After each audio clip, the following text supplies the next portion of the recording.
Repetition is the key to language learning. Practice for just 10 minutes every day until the words and phrases become second nature to you. Keep repeating after me.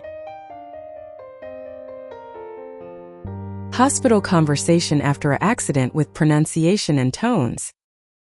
Checking in and confirming insurance. Excuse me, I had a motorbike accident. ขอโทษครับผมล้มมอเตอร์ไซค์ขอโทษครับผมล้มมอเตอร์ไซค์ Excuse me, I had a motorbike accident. ขอโทษครับผมล้มมอเตอร์ไซค์ I'd like to see a doctor. อยากพบหมอครับอยากพบหมอครับ I'd like to see a doctor. อยากพบหมอครับ Do you have an appointment? มีนัดไหมคะมีนัดไหมคะ Do you have an appointment? มีนัดไหมคะ No, it's urgent. ไม่มีครับเป็นเคสด่วนไม่มีครับเป็นเคสด่วน No, it's urgent. ไม่มีครับเป็นเคสด่วน May I see your ID? ขอบัตรประชาชนขอบัตรประชาชน May I see your ID? ขอบัตรประชาชน Or passport? หรือพาสปอร์ตด้วยค่ะหรือพาสปอร์ตด้วยค่ะ Or passport? หรือพาสปอร์ตด้วยค่ะ Do you have health insurance?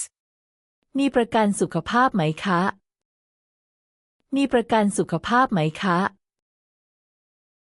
Do you have health insurance? มีประกันสุขภาพไหมคะ Yes, it's overseas insurance. มีครับเป็นประกันต่างประเทศมีครับเป็นประกันต่างประเทศ Yes, it's overseas insurance. มีครับเป็นประกันต่างประเทศ Vital signs check. Let me check your blood pressure, weight. ขอวัดความดันชั่งน้ำหนักขอวัดความดันชั่งน้ำหนัก Let me check your blood pressure, weight. ขอวัดความดันชั่งน้ำหนัก Height and temperature. วัดส่วนสูงแล้วก็วัดแค่นะคะวัดส่วนสูงแล้วก็วัดแค่นะคะ Height and temperature. วัดส่วนสูงแล้วก็วัดแค่นะคะ Your temperature is 37 degrees. It's normal. อุณหภูมิ37องศาปกติดีค่ะอุณหภูมิ37องศาปกติดีค่ะ Your temperature is 37 degrees. It's normal.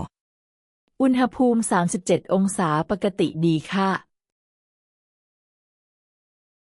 Asking about the waiting time. Do I have to wait long? ต้องรอนานไหมครับต้องรอนานไหมครับ Do I have to wait long? ต้องรอนานไหมครับ About 20 minutes. ประมาณ20นาทีค่ะประมาณ20นาทีค่ะ About 20 minutes. ประมาณ20นาทีค่ะ Seeing the doctor and receiving treatment. Where does it hurt? เจ็บตรงไหนครับเจ็บตรงไหนครับ Where does it hurt? เจ็บตรงไหนครับ My right shoulder hurts a lot. ไหล่ขวาปวดมากครับไหล่ขวาปวดมากครับ My right shoulder hurts a lot. ไหล่ขวาปวดมากครับ And I have abrasions. แล้วก็มีแผลถลอกแล้วก็มีแผลถลอก And I have abrasions. แล้วก็มีแผลถลอก Do you feel dizzy? เวียนหัวไหมเวียนหัวไหม Do you feel dizzy? เวียนหัวไหม A little. นิดหน่อยครับ นิดหน่อยครับ A little. นิดหน่อยครับ We'll do an X-ray first. เดี๋ยวส่งเอ็กซเรย์ก่อนนะครับ เดี๋ยวส่งเอ็กซเรย์ก่อนนะครับ We'll do an X-ray first. เดี๋ยวส่งเอ็กซเรย์ก่อนนะครับ No broken bones. ไม่มีกระดูกหัก ไม่มีกระดูกหัก No broken bones. ไม่มีกระดูกหัก Just muscle inflammation. แค่กล้ามเนื้ออักเสบ แค่กล้ามเนื้ออักเสบ Just muscle inflammation. แค่กล้ามเนื้ออักเสบ I'll prescribe painkillers. จะให้ยาแก้ปวด จะให้ยาแก้ปวด I'll prescribe painkillers. จะให้ยาแก้ปวด An ointment. กับยาทาแผลนะครับ กับยาทาแผลนะครับ An ointment. กับยาทาแผลนะครับ We need to clean the abrasion first. แผลถลอกต้องล้างแผลก่อนนะคะ แผลถลอกต้องล้างแผลก่อนนะคะ We need to clean the abrasion first. แผลถลอกต้องล้างแผลก่อนนะคะ Will it hurt a lot? จะเจ็บมากไหมครับ จะเจ็บมากไหมครับ Will it hurt a lot? จะเจ็บมากไหมครับ Just a little. เจ็บนิดหน่อยค่ะ เจ็บนิดหน่อยค่ะ Just a little. เจ็บนิดหน่อยค่ะ I'll cover the wound. เดี๋ยวปิดแผลให้ เดี๋ยวปิดแผลให้ I'll cover the wound. เดี๋ยวปิดแผลให้ And apply antiseptic. แล้วทายาฆ่าเชื้อค่ะ แล้วทายาฆ่าเชื้อค่ะ And apply antiseptic. แล้วทายาฆ่าเชื้อค่ะ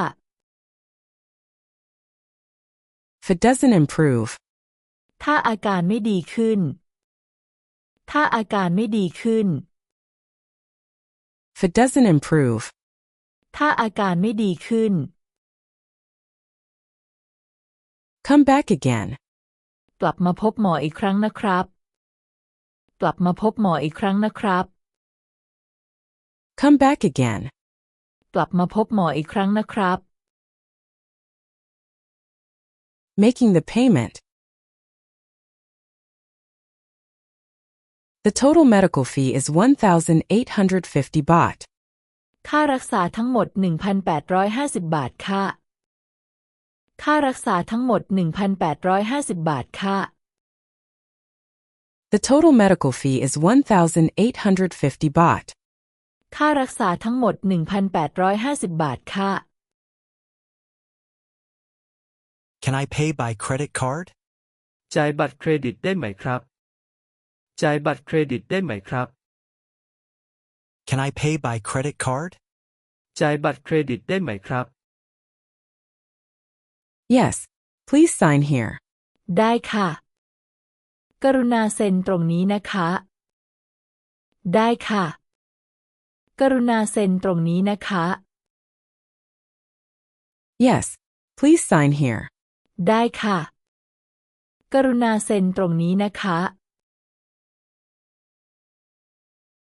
Insurance document request. I'd like the documents for an insurance claim. ขอเอกสารสำหรับเคลมประกันหน่อยครับ ขอเอกสารสำหรับเคลมประกันหน่อยครับ I'd like the documents for an insurance claim. ขอเอกสารสำหรับเคลมประกันหน่อยครับ Do you need a medical certificate as well? ต้องการใบรับรองแพทย์ด้วยไหมคะ ต้องการใบรับรองแพทย์ด้วยไหมคะ Do you need a medical certificate as well? ต้องการใบรับรองแพทย์ด้วยไหมคะ Yes, and the original receipt as well. ครับแล้วก็ใบเสร็จตัวจริงด้วยครับแล้วก็ใบเสร็จตัวจริงด้วย Yes, and the original receipt as well. ครับแล้วก็ใบเสร็จตัวจริงด้วย Which company is your insurance with? เป็นประกันของบริษัทอะไรคะ เป็นประกันของบริษัทอะไรคะ Which company is your insurance with? เป็นประกันของบริษัทอะไรคะ It's overseas insurance. เป็นประกันจากต่างประเทศครับเป็นประกันจากต่างประเทศครับ It's overseas insurance. เป็นประกันจากต่างประเทศครับ Here are your medical certificate and receipt. นี่ใบรับรองแพทย์กับใบเสร็จนะคะ นี่ใบรับรองแพทย์กับใบเสร็จนะคะ Here are your medical certificate and receipt. นี่ใบรับรองแพทย์กับใบเสร็จนะคะ Picking up medication. Please go to the pharmacy on the first floor to collect your medicine. ไปรับยาที่ห้องยาชั้นหนึ่งนะคะ ไปรับยาที่ห้องยาชั้นหนึ่งนะคะ Please go to the pharmacy on the first floor to collect your medicine. ไปรับยาที่ห้องยาชั้นหนึ่งนะคะ Take this after meals. ยานี้กินหลังอาหารนะคะ ยานี้กินหลังอาหารนะคะ Take this after meals. ยานี้กินหลังอาหารนะคะ Thank you very much. ขอบคุณมากครับขอบคุณมากครับ Thank you very much. ขอบคุณมากครับ Hospital conversation after an accident with pronunciation and tones.